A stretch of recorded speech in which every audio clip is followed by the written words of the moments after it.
구한말 사진이 몇 가지가 오늘날에도 전해집니다. 그 중에 한 사진은 우리에게 다소 충격적인 사진이 있습니다. 그때 당시 평범한 농부가 밥을 먹는데 그 밥그릇이 지금에 비해서 어마어마하게 큰 겁니다. 사실 한 70년대쯤 혹은 80년대 초중반 정도까지 교과서나 어른들의 밥그릇은 오늘날 우리가 식당에서 주는 그 밥그릇 사이즈하고는 전혀 달랐습니다. 그래서 우리 어렸을 때 아빠 밥그릇 그러면은 굉장히 높고 컸었습니다. 그거를 갖다 이제 그때는 전자 밥통이 없으니까 뭐 이렇게 스티로폼이나 뭐 이런 거 해갖고 아랫목에다가 이렇게 갖다 놓고 기다리고 그러던 시절이 있었죠. 그때도 어른들의 밥그릇은 지금의 식당에서 주는 밥그릇의 2배 혹은 많을 땐 3배 정도도 됐었습니다. 근데 이 구한말의 사진은 뭐 그것보다도 훨씬 더 컸습니다.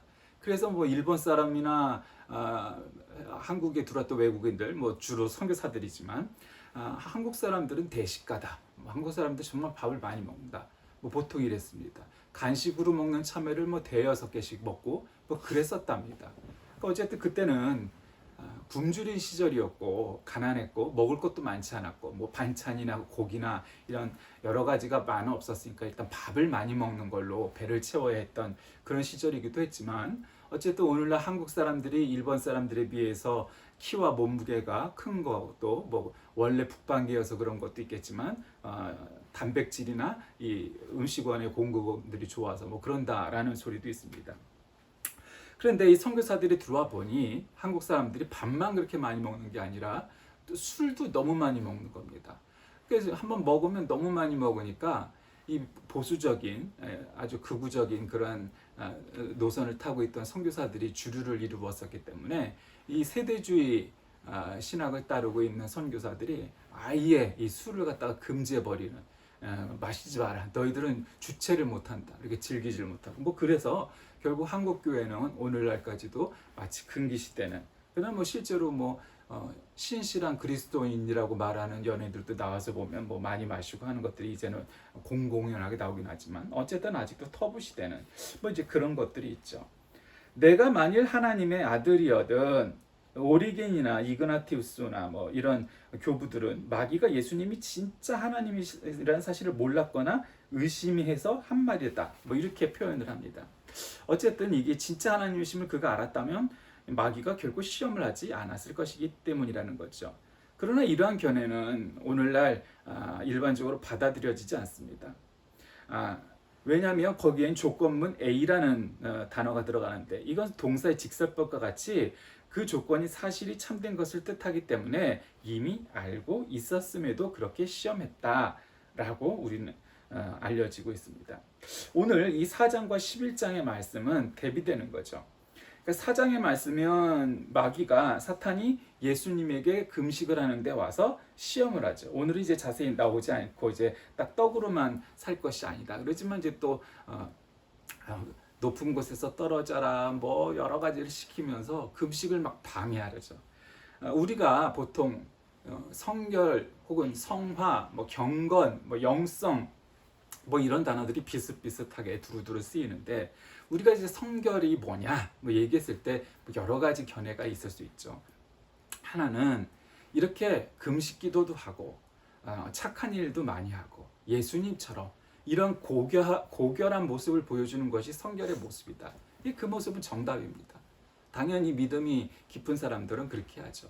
이슬람 신자들도 보통 이제 라마단 기간이 좀 지났지만 라마단 기간이 되면 해가 떠 있는 내내 먹을 걸 먹지 않습니다. 몸이 좀 안 좋은 사람은 물을 먹기도 하고 노약자나 아이들에게 음식을 주긴 하지만 건강한 성인의 경우엔 물조차 마시지 않고 해 떠 있는 동안 이 라마단 기간을 지냅니다.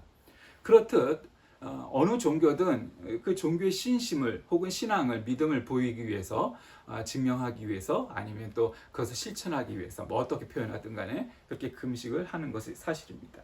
그것은 성결의 일면입니다. 경건 혹은 영성, 믿음의 일면입니다. 그런 면이 분명히 있습니다. 믿음이 좋은 사람이 금식 기도도 하는 것이지 믿음 없는 사람이 하지 못합니다. 예전에 어떤 교회 목사님은 이 사순절 기간 내내 40일 금식 기도한다고 해놓고서는 아침을 안 먹겠다는 겁니다. 근데 그 양반 원래 아침을 안 먹는 사람입니다. 원래 안 먹는 사람이 안 먹는데 무슨 금식입니까? 그냥 지나가는 거지. 그래서 모든 신자들이 비웃어서 그것을 뒤에서 들은 적이 있습니다. 그게 얼마나 한심한 일입니까? 나는 아침을 안 먹으니 점심을 금식하겠습니다. 이렇게 얘기를 했어야 옳은 노릇이지. 그는 그저 하지 말아야 할 일을 그냥 한 겁니다. 내 건강이 안 되면 안 하면 되는 것이지, 금식을 해야만 성결한 것이고 또 금식을 하는 사람만이 믿음이 좋은 사람이다, 이렇게 말할 수 없습니다. 은사가 그러하듯 금식도 마찬가지로 하는 사람은 믿음이 좋은 사람이고 못하는 사람은 믿음이 나쁜 사람이다, 이렇게 말할 근거는 성경에 전혀 없습니다. 예수님이 40일 동안 금식 기도를 하셨지만 모든 사람들이 다 금식 기도를 했다고 기록되어 있지는 않습니다. 물론 대부분의 사도들은 예수님이 그렇게 경건한 모습을 보이시고 음식을 끊으시면서 기도하는데 그 옆에서 밥을 먹지는 않았겠죠. 어느 정도 금식을 했겠죠. 일일이 기록되지 않아도. 그렇다고 해도 예수님께서 야, 나는 40일 금식 기도했으니까 너희는 열흘이라도 해, 너희들은 절반인 20일이라도 해, 이르지는 않으셨습니다. 그런 구절은 단 한 군데도 없습니다. 따라서 건강이 허락하면 하는 것도 좋으나 건강이 허락하지 않으면 하지 않아도 결코 그것이 믿음이 없다 혹은 성결하지 않다, 이렇게 폄하할 일은 아닌 겁니다. 예수님께서 광야에서 받으신 첫 번째 시험은 의심할 바 없이 40일간의 금식과 관련됩니다. 오늘날도 예수님 당시와 똑같이 마귀는 우리를 유혹합니다. 배고픈 자는 먹을 것을 위해서, 가난한 자는 돈을 위해서, 힘이 없는 자는 권력을 위해서, 기타 등등 여러 가지 자기의 부족함, 연약함, 이것을 억지로 채우기 위해서, 자신의 모습이 아니라 그렇게 하기 위해서 노력을 하죠. 그러려고 하는 것이 인간의 욕망입니다. 그것은 비전이나 드림이라고 표현할 수 없는 욕망입니다. 야망입니다. 그런 것들이 있습니다. 그러니까 그런 것들을 마귀가 예수님에게 시험했고 오늘날 우리 누구에게도 마찬가지로 그런 시험은 존재합니다. 오늘날 사회의 지탄을 받고 있는 많은 부정부패, 그다음에 대형 금융사건, 물질에 대한 욕심, 야망에서부터 시작되죠. 그것은 인간의 죄악된 본성에 속하는 것입니다. 그럼 그것에 성공하면 그렇게 해서 이제 한땅 잘했으니 나는 여행이나 하면서 행복하게 살게, 이렇게 끝나는 사람이 많습니까? 그렇지 않습니다. 대개 보통 우리 사람들은 그렇게 한탕 사업을 하건 사기를 치건 해갖고 돈을 왕창 벌면 그 다음부터는 도망을 가고 외국 여행을 다니건 손을 씻건 이제는 이런 데 관련되지 말고 그냥 소소하게 소확행을 누리며 살아야지, 그러지 않습니다. 또 사기치고 또 사업을 하고 또 투기를 합니다. 그래서 또 똑같이 하는 거죠. 그러니까 중요한 것은 떡과 생선을 먹느냐, 계란을 먹느냐, 얼마나 많이 먹느냐, 이런 게 아닙니다. 몇 주 전에 우리가 같이 나누었던 갈릴리 호숫가에서 예수님이 부활하셔서 나타나셔서 제자들에게 먹을 것을 주시죠. 물고기는 직접 잡아서 그렇게 주십니다. 부활하신 예수님과 함께 떡과 생선을 먹었던 그 제자들에게 그때 거기서 무슨 사건이 일어났냐는 겁니다. 오늘 본문이 바로 그때 일어났던 예수님의 부활 사건을 증언합니다. 본문은 떡과 생선을 먹을 때 일어났던 두 가지 중요한 사건을 우리에게 교훈합니다. 첫째로는 그 식사가 부활하신 예수님에 대한 의심 없는 믿음을 고백하는 자리였다는 겁니다. 즉, 예수님 맞으세요? 죽었다가 어떻게 다시 살아나셨어요? 라는 따위의 일설들이 하나도 존재하지 않고, 그들은 대부분이 어부 출신이었기 때문에 밤새도록 고기를 잡아도 잡을 수 없었는데 일자도 모르는 예수님이 오른편으로 그물을 내리라 하여 그 말에 순종하였더니 153마리의 고기가 올라왔다 하는 사건만으로도 이건 범상치 않은, 한마디로 있을 수 없는 비상식적인 일이라는 것을 그들은 알고 있었습니다. 그래서 어느 누구도 예수님 맞으세요? 반가워요? 부활하셨군요? 어떻게 된 거예요? 하늘에 올라갔다 오셨나요? 따위의 말들을 하지 않고 그저 묵묵히 예수님이 주시는 떡과 생선을 먹었던 겁니다. 이게 첫 번째 중요한 사건입니다. 요한복음을 기록한 이 저자 혹은 기자 요한이 이 디베랴 바닷가의 아침 식사에서 강조하고자 하는 의도가 있습니다. 그건 그 식사에 초대받았던 7명의 제자들, 즉 시몬 베드로, 도마, 나다나엘, 세베대의 아들들, 그리고 또 다른 두 제자들, 모두가 한 사람에도 예외 없이 부활하신 예수님을 이미 인정하고 믿고 있었고 의심하지 않았다는 사실입니다. 부활하신 예수님에 대한 이 7 제자들의 분명한 믿음이 그 식사의 첫 번째 의미입니다. 그러나 베드로와 요한보다 먼저 빈 무덤을 발견했던 막달라 마리아는 그 빈 무덤을 어떻게 보았는가? 그녀는 빈 무덤을 보고서 무덤 밖에 서서 통곡하며 엉엉 울었습니다. 아이처. 누가 예수님의 시신을 훔쳐갔다고 짐작했기 때문입니다. 두 천사들이 마리아에게 왜 울고 있느냐 하고 물었지만 소용이 없었습니다. 심지어 부활하신 예수님이 직접 오셔서 마리아에게 직접 왜 울고 있느냐, 누구를 찾고 있느냐 해도 예수님을 동산지기인 줄 착각을 하고 예수님을 믿지 못했습니다. 예수님이 직접 와서 누구를 찾느냐 물었는데도 예수님을 믿지도 깨닫지도 인지하지도 못했던 겁니다. 그리고 도리어 마리아는 뭐라고 얘기하냐? 당신이 예수님의 시신을 옮겼거든 어디 두었는지 내게 이르라. 야, 네가 시체를 갖다 빼돌렸지? 나한테 얘기해. 이런 얘기죠. 그때 예수님께서 마리아야 하고 부르십니다. 자신의 이름을 부르는 예수님의 음성을 들었을 때 비로소 마리아는 예수님이 살아계신, 부활하신 그 모습이라는 것을 그때야 깨닫게 되는 겁니다. 엉엉 울고 감정에 치우쳐 예수님이 예수님인 줄 몰랐던 겁니다. 요한은 빈 무덤 외에 아무런 증거 없이도 예수님의 부활을 믿었습니다. 그러나 막달라 마리아는 자신 앞에 나타난 예수님을 보고도 깨닫지 못했습니다. 자신의 이름을 부르는 예수님의 음성을 듣고서야 그때 비로소 깨달았습니다. 가룟 유다는 예수님의 못자국 난 손과 창자국 난 허리를 만져보고 나서야 예수님인 줄 깨달았고 믿을 수 있었습니다. 우리는 이런 도마를 가리켜 그저 의심 많은 제자라고만 생각합니다. 그러나 도마를 제자들 중에 특별히 의심 많은 제자였다, 그렇게 부정적인 시각으로만 볼 필요는 없습니다. 물론 그의 믿음이 없음은, 그리고 그가 배신했음은 배신이 아니라 그가 그렇게 의심이 많아서 그렇게 했다는 것은 칭찬받을 만한 일까지는 아닙니다. 그런데 오히려 복음서를 더 한번 보면은 도마가 의심 많은 제자였다는 관점보다 더 중요한 것을 말씀하고 계셨던 건 아닌가 싶습니다. 그것은 믿음이란 모든 사람에게 동일한 체험이 아니라는 거죠. 똑같은 방법으로 모든 사람에게 믿음이 생기는 것도 아니고 똑같은 일을 겪어도 똑같이 믿을 수 없는 것이 사람이라는 겁니다. 어떤 사람에게는 믿음이 할머니 무릎에서 잠자는 어린아이처럼 그렇게 스며들고 젖어들며 생기기도 하지만 어떤 사람은 극적인 일을 맞이하여야만 믿음이 생기고 자라기도 합니다.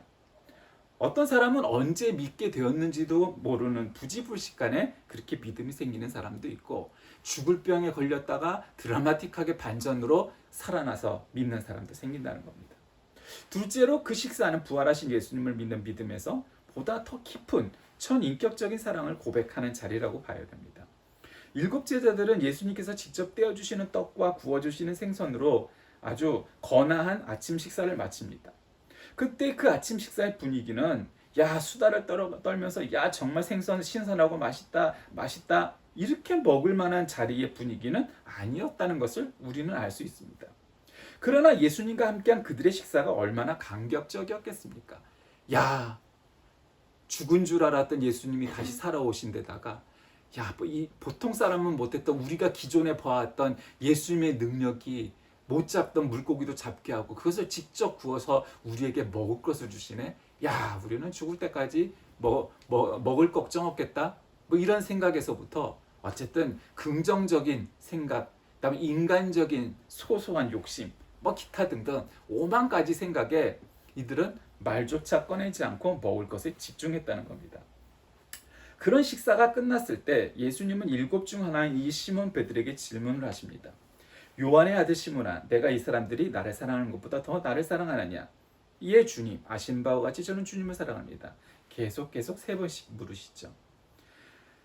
그러나 주님께서 모든 일을 다 알고 계십니다. 그러니 얘가 주님을 사랑한다는 것을 모르실 리 없습니다.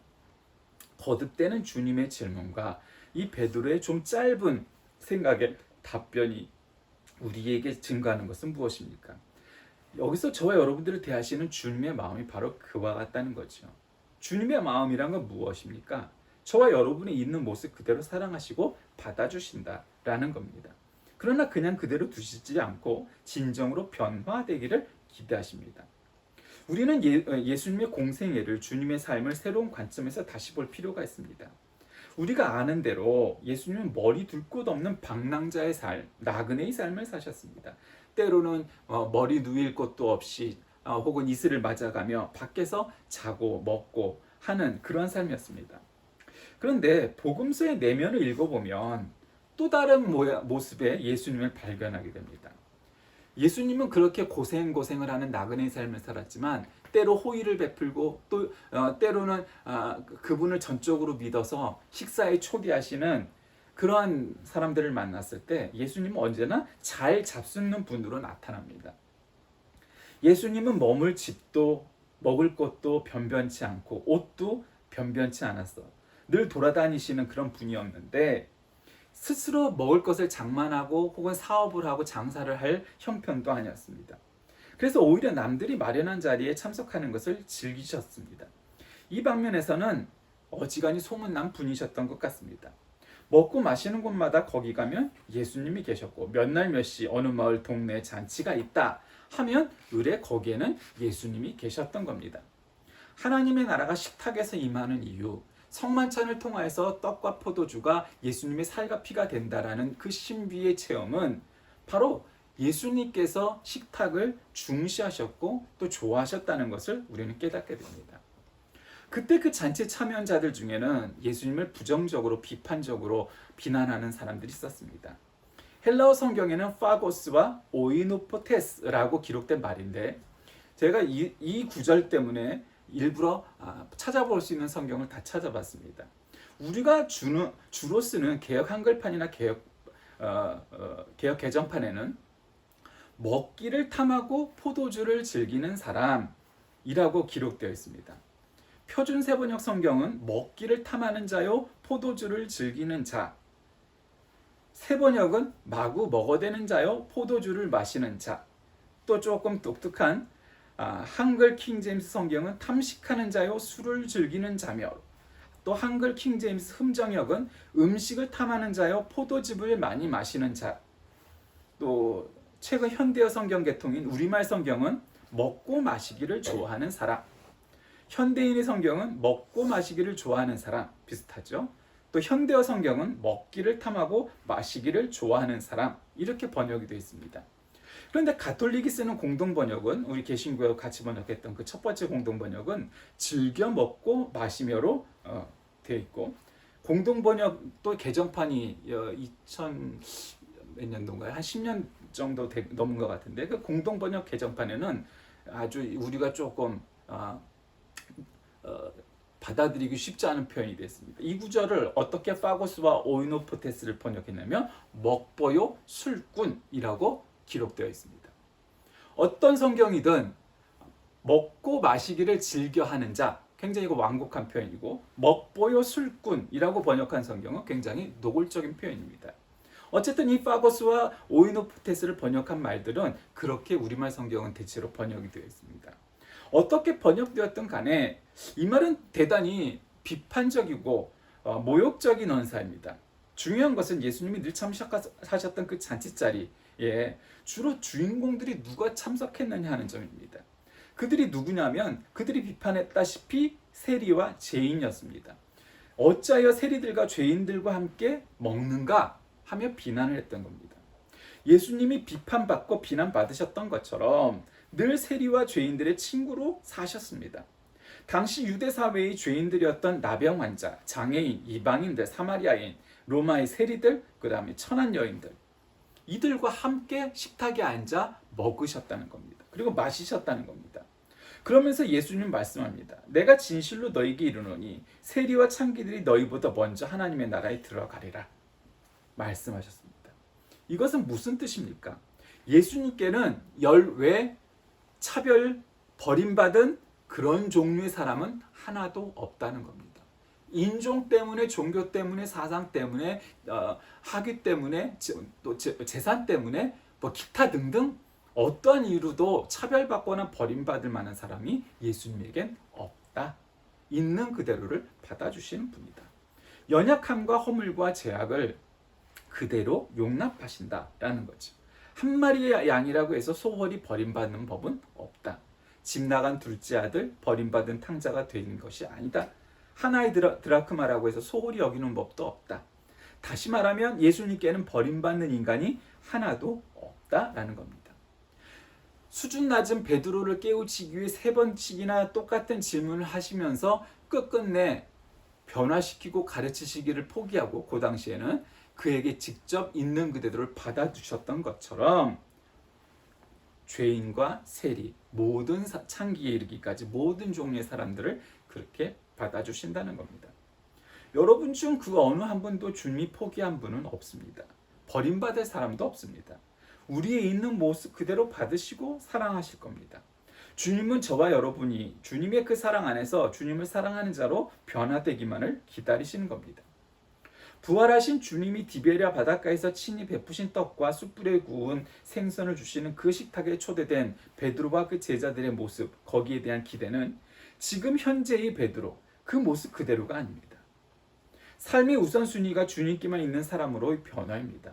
그 누구보다도 예수님께서 말씀하신 땅끝까지 이르러 복음이 증인이 되리라 하는 그런 대사명을 감당하기 위해서 때로는 고생도 하고 때로는 욕도 먹고 때로는 돌팔매질도 당하고 또 어떠한 경우에는 순교를 당하면서까지도 그 사명을 감당하였던 예수님의 제자들과 신자들의 모습을 보며 그것이 바로 주님이 원하셨던 변화된 모습으로 변화된 성결된, 성화된, 거룩하게 된, 공번된 바로 그러한 모습의 신자들의 모습을 보여주게 됩니다. 부활하신 주님을 만난 사람은 그 삶과 성품과 인생의 목적이 변하게 되어 있습니다. 그것은 부활하신 주님을 만난 증거입니다. 가장 대표적인 사람이 우리가 잘 아는 사도 바울입니다. 그는 다메섹 도상에서 예수님을 만난 후 예수님과 그 제자들을 바로 잡아서 넘기던 그런 앞잡이에서 오히려 그 반대편에 오게 됩니다. 그럼에도 불구하고 사도 바울은 끊임없이 권회하는 사람이었습니다. 오호라 나는 공고한 사람이로다. 이 사망의 몸에서 누가 나를 건져내랴. 그렇게 끊임없이 다시금 자신을 되살펴보고 그리고 탄식하면서 자기는 참 믿음이 연약한 자다 이렇게 생각을 했습니다. 우리는 생각하기를 사도 바울은 아무런 결점도 흠도 티도 없는 위대한 사도다. 그렇게만 생각합니다. 그러나 정작 사도 바울 자신은 자신의 강함과 자신의 육신을 자랑할 만한 자가 아니었습니다. 도리어 자기의 약점을 자랑하지 않으면 안 되는 연약한 자라고 말합니다. 그가 바로 거룩한, 성결한, 경건한, 영성이 있는 사도였습니다.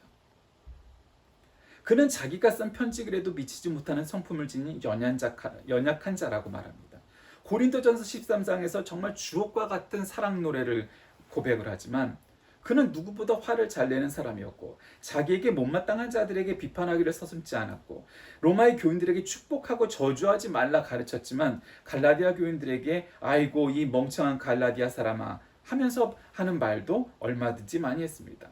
모욕적인 말도 서슴지 않았고 사도행전에 보면 자기가 저지른 한 번의 실수를 용납하지 못하고 그 문제로 의견이 갈리자 생사고락을 같이 했던 동역자 바나바와 심하게 다투고 결국 갈라서고 말 정도로 아주 고집이 강한 사람이었습니다. 분명 사도 바울은 우리가 같이 약점이 많은 인간이었습니다. 타고난 성자, 성인은 결코 아니었습니다. 그의 그 부족함과 연약함과 약점 때문에 너무하다 싶을 정도로 그 강한 성품 때문에 그것이 약점이 되어 인간관계에 많은 고생을 했던 사람입니다. 그래서 그는 자신의 강함을 자랑하는 것을 포기하고 오히려 자신이 약한 것을 자랑하는 자가 되었고 결국 사도 바울의 우리가 아는 그 모습으로 변화됩니다. 저도 이 구절을 설교하는 것은 처음입니다.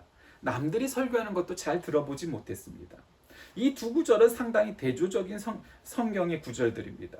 예수님은 능력이 있었음에도 금식을 하셨고 목숨을 건 금식도 불사하셨던 분이 세리와 죄인, 즉 평범한 민중, 백성, 아니 그보다 격이 떨어지는 수준 낮은 사람들과도 격이 없이 어울리셨습니다. 그런데 바리새인과 사두개인과 같이 적대적인 이들이 먹보요 술꾼이라고 비난을 했습니다.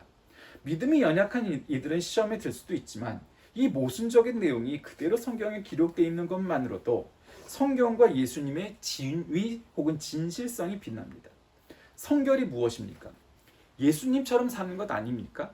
때로는 목숨을 건 금식도 불사하고 그를 통하여 우리가 하나님께 우리의 진정한 믿음을 위하여 그리고 우리의 믿음을 위하여 40일 동안 금식을 하면서 기도하고 말씀 보고 그래서 더욱더 영적으로 깊어지기 위해서 노력하는 것. 그것은 칭찬받을 만한 일입니다. 때로는 가장 낮은 사람들과 어울리며 살고 돕는 것. 그것도 필요한 겁니다. 우리 기독교의 교회는 결코 불교의 사찰처럼 산속에 혼자 떨어져 사람들과 동떨어진 채 산속에서 돌을 닦는 그러한 신앙 혹은 종교가 아닙니다. 약한 자들과 함께하고 돕고 세계 만방의 복음을 선포하기 위하여 거리로 나서고 세계로 나서는 그러한 종교 혹은 신앙이기 때문입니다. 세계 곳곳에 바로 이 성결, 이 예수님의 사랑, 이 복음을 널리 퍼뜨리는 것이 우리들의 목적이기 때문입니다. 말씀을 정리합니다. 오늘 이 성결의 의미는 바로 성결교회 주일, 우리 성결교회 생일인 이 주일에 드리는 말씀입니다. 성결이란 도대체 무엇일까요? 40일 금식 기도하는 것 역시 칭찬받을 만한 성결의 한 모습일 겁니다. 그러나 죄인들과 함께 식탁을 나눴던 예수님의 소탈한 모습도 역시 성결의 모습입니다. 그것이 예수님의 목적을 위하여 쓰여졌고 성경은 가감 없이 남들이 하는 욕까지도 성경에 그대로 기록하고 있습니다. 만약에 이것이 조금 쫄린다면 조금 이것을 갖다가 없애버렸어도 그냥 말았을 겁니다. 누가 알았겠습니까? 2000년이 지난 우리가 먹보여 술꾼이라고 욕을 먹었던 예수님의 모습을 전혀 알 수 없었을 겁니다. 오히려 그것이 예수님과 그 제자들의 진정성이 보이는 모습 아닙니까? 성결은 그런 겁니다. 40일 금식하고 뭐 하고 그렇게 해서 남들이 칭찬받을 만한 일을 하는 것만 성결이 아니라 바로 우리의 도움이 필요한 곳, 우리가 있어야 될 현장 속에서 늘 함께하며 그 낮은 자들과 함께하고 돕고 그들을 받아들이는 것. 그건 역시 무시할 수 없는 성결의 모습인 것을 우리는 깨닫게 됩니다. 이 성결교회 주일에 성결이라는 것을 교회 이름의 간판에 써붙이고 살아가는 우리들에게 성결이란 무엇인가는 늘 우리에게 화두가 되어야 될 것이고 그래서 성결하기 위해서 예수님의 모습을 다각도로 공부하고 배워야 할 것이고 예수님처럼 살아가기 위해서 노력해야 될 것이고 그럴 때 우리가 성결한 예수님의 제자, 자녀가 될 것입니다.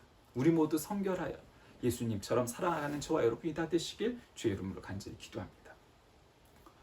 살아계신 하나님, 우리가 성결해진다는 것은 참으로 생각하기 어려운 일입니다. 그러나 때로 예수님처럼 우리에게 이렇게 성결이 아주 어렵지 않은 어쩌면 쉽게 다가갈 수 있는 모습인 것처럼 보여주시기도 합니다. 그 모습을 통해서 우리가 또다시 자신감을 갖고 나아갑니다. 결코 우리는 예수님처럼 될 수 없습니다. 예수님처럼 살아가야 되는 사명을 지닌 자들이기에 그와 같은 모습으로 살아가게 하여 주옵소서. 예수님의 이름으로 간절히 기도드립니다. 아멘.